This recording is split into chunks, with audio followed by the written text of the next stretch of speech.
If you've been looking for a powerful online whiteboard for brainstorming, team meetings, or creative collaboration, chances are you've come across Miro and Mural. They're two of the most popular tools out there, both offering real-time collaboration, templates, and interactive features that make remote teamwork so much easier. But the big question is, which one is better for you and your team? Let's take a closer look at both so you can decide confidently by the end of this video. 1. What they're built for. Let's start with what each platform focuses on. Miro is designed as a versatile visual workspace, great for brainstorming, mind mapping, project planning, agile workflows, and diagramming. It's kind of like an all-in-one whiteboard for different kinds of teams. Designers, marketers, developers, and managers can all use it for different purposes. Meanwhile, Mural was built with facilitation and workshops in mind. It's ideal for design thinking sessions, sprint planning, and team ideation activities. If Miro is your all-around creative studio, then Mural is your dedicated workshop space, more structured and guided for collaboration sessions. 2. Ease of use. Now, when it comes to how easy they are to use, both have clean interfaces, but they feel slightly different. Miro offers a lot of tools, which is great for flexibility, but it also means there's a small learning curve, especially when you're new.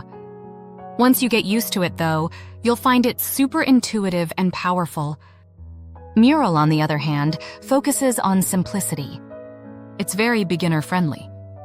Many of its templates include built-in instructions and timers, so you can start running a session right away, even if you're not a facilitator by profession. So if you like exploring and customizing, Miro fits that style. But if you prefer guided, ready-to-use structures, Mural feels more straightforward. 3. Features and customization. Now, this is where their main differences show up. Miro has a massive library of templates covering just about everything, from user journey maps to agile boards to content calendars. You can also integrate it with other apps like Slack, Notion, Figma, and Google Workspace. It supports advanced features like sticky notes, mind maps, diagrams, Kanban boards, and even video conferencing within the app. It's flexible enough for almost any workflow.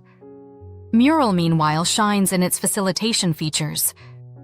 It has built-in timers, private mode for brainstorming, voting sessions, and tools to help facilitators control what participants see or do during workshops. These are great when you're managing large group activities or team discussions. So, while Miro gives you more flexibility and advanced tools, Mural gives you better structure for group sessions. 4. Collaboration experience.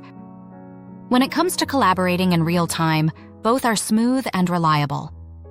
Miro allows multiple people to edit and interact on the same board simultaneously, perfect for hybrid or remote teams.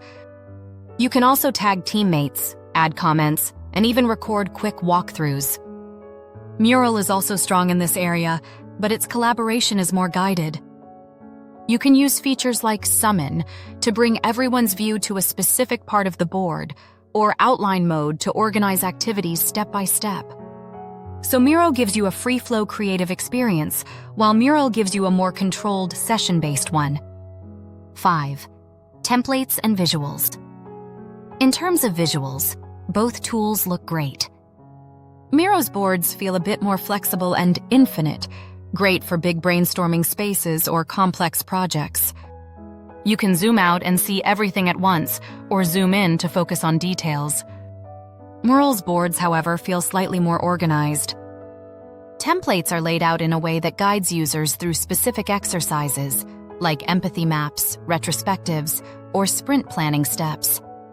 So if you like open creative freedom, Miro wins. But if you prefer structured guidance, Mural takes the lead. 6. Pricing and plans. Both offer free plans, which are quite generous for small teams or personal projects.